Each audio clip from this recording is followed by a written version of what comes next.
मला त्यांनी खांद्यावर बसवलं आणि आम्ही हळूहळू चालत यायला लागलो. चालत यायला लागलो त्यावेळेस सगळे कसले मोठे मोठे झाडे होते आणि झाडे याच्यात लाईट नाही काय नाही, चंद्राच्या प्रकाशात असं बघितलं की एकदम भीती वाटते. ते म्हणजे पूर्ण काळोख म्हणजे एकदमच काळोख होते.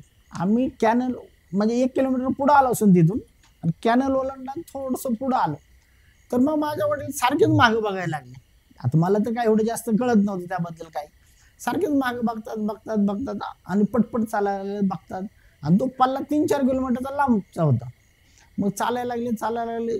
मग हळूहळू मी पण असं जर मागे बघितलं तर एक माणूस आमच्या बरोबर मागे चालत येतो. तो माणूस असं करून आमच्या जवळ आला, म्हणजे जवळ म्हणजे माझ्या वडिलांच्या डाव्या हातालाच चालायला लागला. हे होतं तर थोडंसं पुढं चालतंय, वडील त्याकडे बघतात, घाबरून चालतात.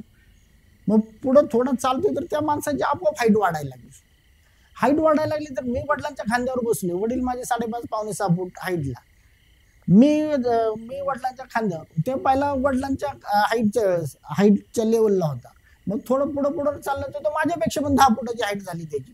हा व्हिडिओ पूर्ण पाहण्यासाठी बायोमध्ये लिंक दिलेली आहे, लिंकवर क्लिक करा आणि मिस्ट्री टॉक्स यूट्यूब चॅनलला जाऊन पूर्ण व्हिडिओ पहा.